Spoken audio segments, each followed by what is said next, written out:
अस्सलाम वालेकुम स्टूडेंट्स। आज की इस वीडियो में मैं आपको बताऊंगी कि एक पैराग्राफ किस तरह लिखा जाता है। How to write a paragraph ये आज हमारा टॉपिक है। इसके लिए हर चीज़ के लिए ज़ाहिर एक स्ट्रक्चर होता है जिसको हम फॉलो करते हैं। पैराग्राफ लिखने के लिए आपको पता होना चाहिए कि उसका स्ट्रक्चर क्या है, basic structure. Paragraph consist of the following parts. आपको पता होगा पैराग्राफ जुमलों से मिलकर बनता है, सेंटेंसेस से मिलकर बनता है। ये सेंटेंसेस डिफरेंट टाइप्स के होते हैं और 3 किस्म के जुमले होते हैं जो पैराग्राफ में पाए जाते हैं। The first one is introductory sentence, जो कि ज़ाहिर है एक जुमला होता है। फिर सपोर्टिंग सेंटेंसेस होते हैं, ये 3 to 7 हो सकते हैं। इसके बाद कंक्लूडिंग सेंटेंस है, ये भी एक ही सेंटेंस होता है। अब इसको हम डिटेल में पढ़ते हैं। इंट्रोडक्टरी सेंटेंस आप कैसे बनाओगे? This is the first sentence of the paragraph. ये किसी भी पैराग्राफ का पहला जुमला होता है। ज़ाहिर नाम से ही पता चलता है इंट्रोडक्शन है। It contains the main idea और the controlling idea of the paragraph.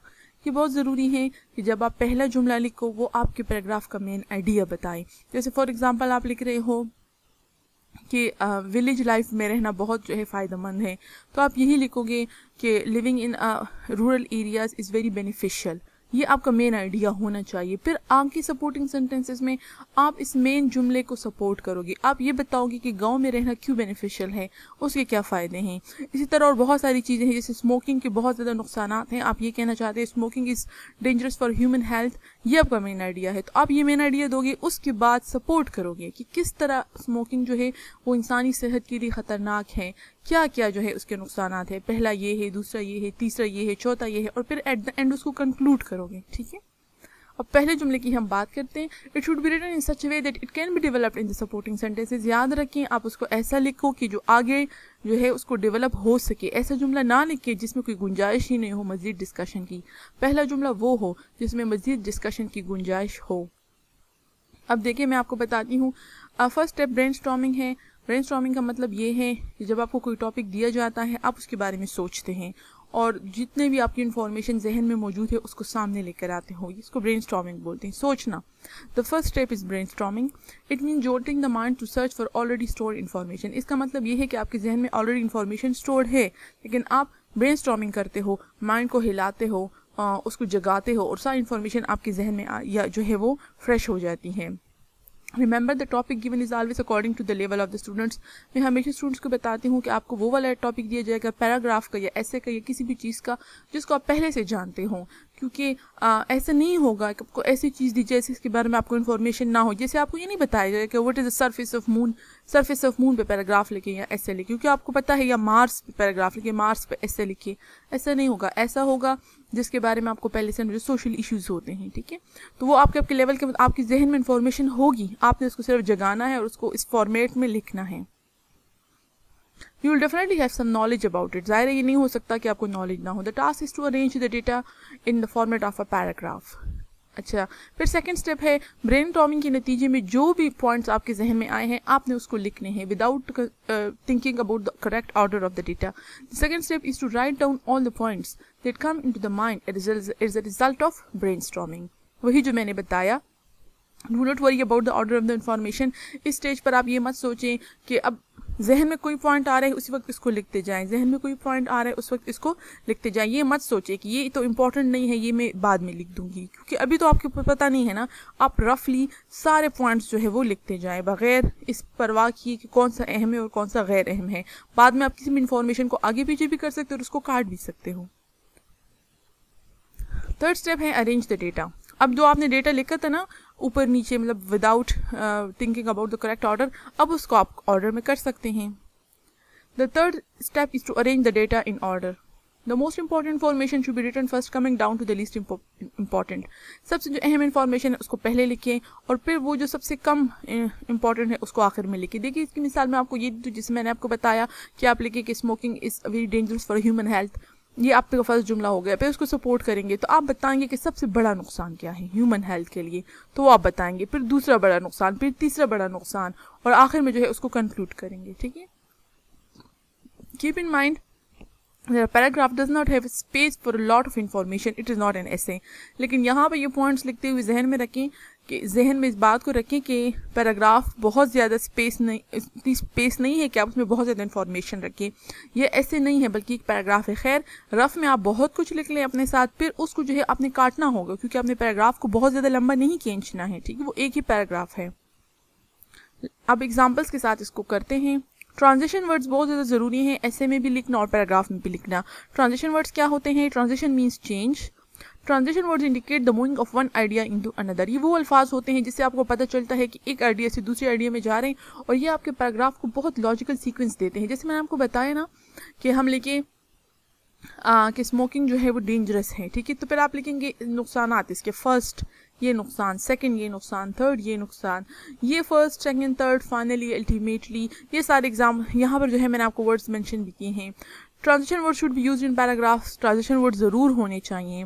Transition words कुछ जो है उसके एग्जांपल्स ये हैं, first, second, finally, ultimately, the most important, next, further more का मतलब मजीद ये कि, इन एडिशन, मोर ओवर का भी यही मतलब है कि मजीद हम ये कहना चाहते हैं, डिस्पाइट के बावजूद, the last, at the end, in the beginning, so, in conclusion, in a nutshell, thus it is obvious, because, if, when, however, yet, still, for example, etc etc etc। ये ढेर सारे जो है हमारे पास transition words है और ये बहुत अच्छा काम करते हैं। इससे हमें पता चलता है कि ये जो है पैराग्राफ हम किस समत में जा रहे हैं, हम क्या डिस्कस करने जा रहे हैं, क्या ये कंक्लूजन है, क्या हम इस जुमले में मजीद कुछ ऐड कर रहे हैं, क्या ये फर्स्ट है, सेकेंड है, नेक्स्ट है, इससे हमें बहुत कुछ क्लियर होता है। Transition words create flow in the text, ये टेक्स्ट में फ्लो पैदा करते हैं। अब हम एग्जांपल्स करते हैं जो कि मैंने आपको बताया सारे स्टेप्स फॉलो करके। अगर फॉर एग्जांपल हमारे पास एक टॉपिक है the benefits of reading, reading के फ़वाइद। अब हम ब्रेनस्टॉर्मिंग सबसे पहले करें कि जहन में आप सोचें, क्लास होती तो मैं आपसे कहती मुझे पॉइंट बताऊं, एक एक करके हम उसको लिखते जाते, इसी तरह होना चाहिए, जो पॉइंट आपके जहन में आए उसको लिखते जाएं। अब फॉर एग्जांपल ब्रेनस्टॉर्मिंग करके ये पॉइंट्स हमारे जहन में आ रहे हैं जो मैंने तरतीब की परवाह किए बगैर लिखे हैं। रीडिंग इंटरेस्टिंग होती है, ये हमें खुशी देती है, ये हमारे नॉलेज में इजाफा करती है, ये हमारी वोकैबुलरी बेहतर करती है। Useful hobby in spare time, ये बहुत अच्छी हॉबी है। We gain confidence by gaining knowledge about a subject or topic, जब हमें इन्फॉर्मेशन हासिल होती है सब्जेक्ट और टॉपिक के बारे में तो हम बहुत कॉन्फिडेंट हो जाते हैं। रीडिंग स्किल्स बेहतर होती हैं। Reading books can open new words for us, books पढ़ने से हमारे लिए नई दुनियाएं सामने आती है। इट रिफ्रेशेज माइंड, ये हमारे माइंड को फ्रेश करता है। अब ये देखिए मैंने उसी तरह लिखी है जिस तरह जो है ये मेरे जहन में आई हैं। ये फर्स्ट और सेकंड स्टेप जो है दोनों ही हो गए हैं। अब थर्ड स्टेप जो है इसको करते हैं, वो है arrange the information in order. It's time to think about the logical order of the data. The introductory points are written first keeping in view the topic of the paragraph. पहले हम जो है इंट्रोडक्टरी पॉइंट्स लिखेंगे और जहन में topic को ज़रूर रखें। फर्स्ट जुमला से ही आपका बाकी पैराग्राफ या ठीक होगा या गलत होगा। पहला जुमला टॉपिक को जहन में रख करके, टॉपिक है the benefits of reading, reading के फ़वाइद, ठीक है, तो हम जो है वो लिखेंगे। अगर ये देखें, अगर आप ये सोचें कि अगर हमारा टॉपिक ये हो reading as a hobby, reading as a hobby, तो हम सिर्फ उसकी जो है एज अ हॉबी जो है उसके पॉइंट्स लिखेंगे, बाकी उसके फ़ायदे बताने की ज़रूरत नहीं है कि रीडिंग क्यों अच्छी हॉबी है, ये किस तरह हमें फ्रेश करती है, किस तरह हमारे स्पेयर टाइम को ज़ाया होने से बचाती है। यहाँ पर है बेनिफिट्स ऑफ रीडिंग, तो यहाँ पर हम इसके जो हैं और भी गुंजाइश, फर्स्ट जुमला ऐसे बनाएंगे कि जिसमें गुंजाइश हो कि हम रीडिंग के बेनिफिट्स को डिस्कस कर सकें, ठीक है।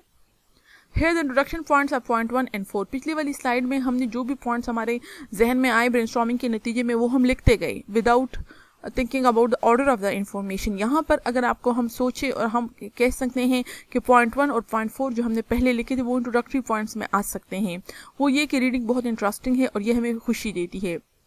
Reading is a useful hobby in spare time, reading जो है वो स्पेयर टाइम में बहुत अच्छी हॉबी है। बाकी of course benefits of reading को हम ज़रूर लिखेंगे, ठीक है।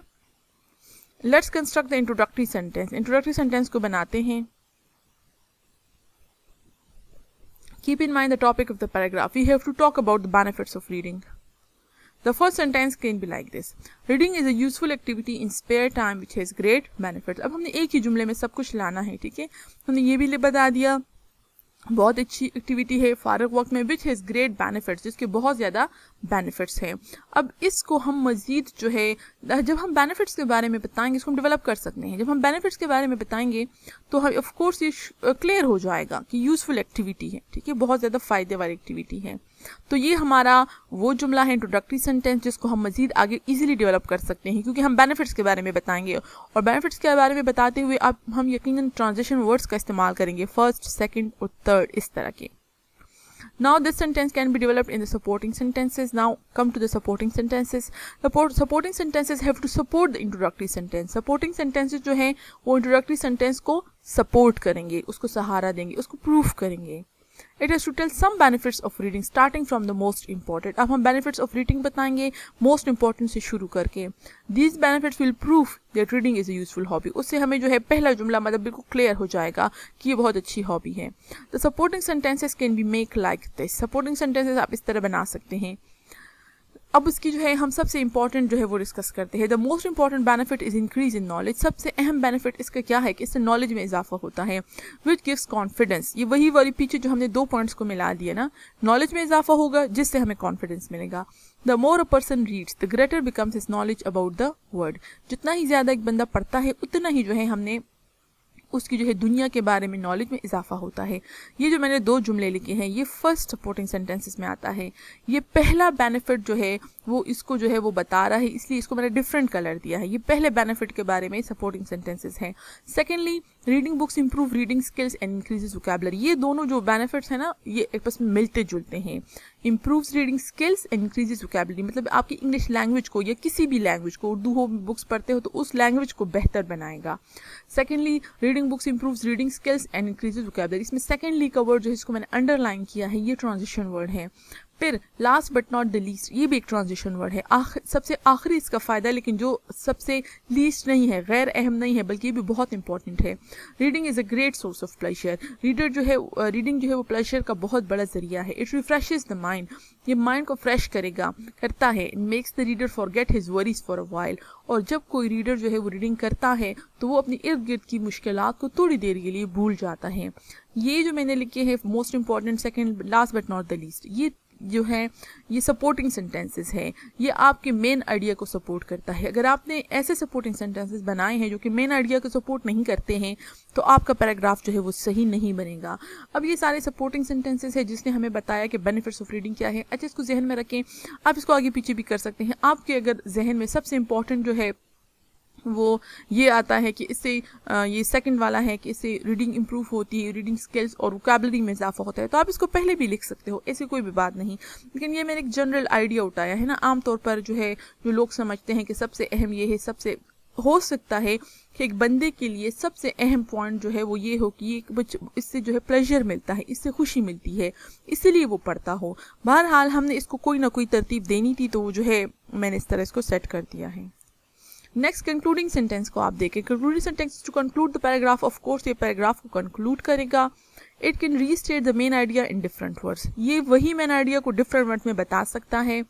Transition word should be used which indicates it is the concluding sentence. For example concluding sentence के लिए अपने ट्रांजिशन वर्ड्स हैं सो, thus, so to conclude, in conclusion, so we can say that, thus it is clear, etc.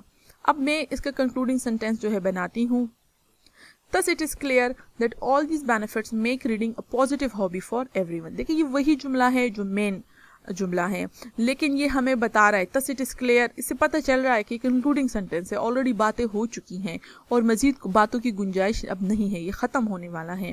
ये बात clear है कि सारे benefits जो है ये रीडिंग को पॉजिटिव हॉबी बनाते हैं हर एक के लिए। नाउ बेनिफिट्स ऑफ रीडिंग, ये वो सारा पैराग्राफ है, मैंने आपको इसको इकट्ठा करके दिया है। फर्स्ट जो रेड कलर पे है ये आपका जो है इंट्रोडक्टरी सेंटेंस है। बाकी जो ब्लैक कलर में आपको नज़र आ रहे हैं ये सारे सपोर्टिंग सेंटेंसेस हैं। नीचे जो ब्लू कलर का है ये आपका कंक्लूडिंग सेंटेंस है। वही है जो हम पहले डिस्कस कर चुके हैं। ये जो सारे अंडरलाइन वर्ड्स हैं ये जो है आपके ट्रांजिशन वर्ड्स हैं।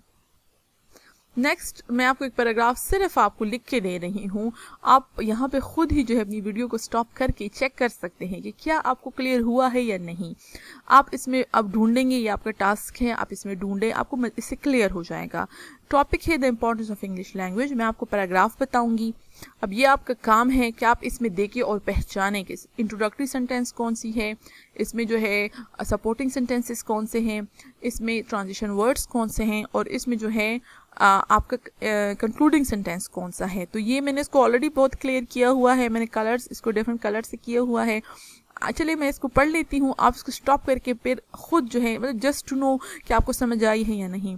English is become a very important language for several reasons. ठीक है, इंग्लिश लैंग्वेज की इंपॉर्टेंस के बारे में हम बात करेंगे। Firstly it enables communication all over the world as it is understood almost everywhere. Secondly it is certainly very useful for sorry, for students because the world's best books have been published and translated into English language. Moreover, the internet, which is a great storehouse of knowledge, makes use of English. Thirdly, speaking English has become a requirement in many modern jobs. Fourthly, English is the language of business. Business people need it not only on internet but also in face-to-face communication. In short, English is a must to succeed in the modern world.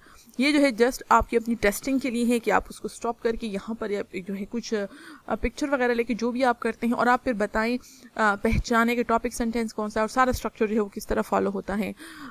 I hope so कि आपको paragraph लिखने का थोड़ा बहुत जो है idea हो गया होगा और आपको कुछ समझ आई होगी. इंशाल्लाह नेक्स्ट वीडियो में फिर हम मिलेंगे. Good bye.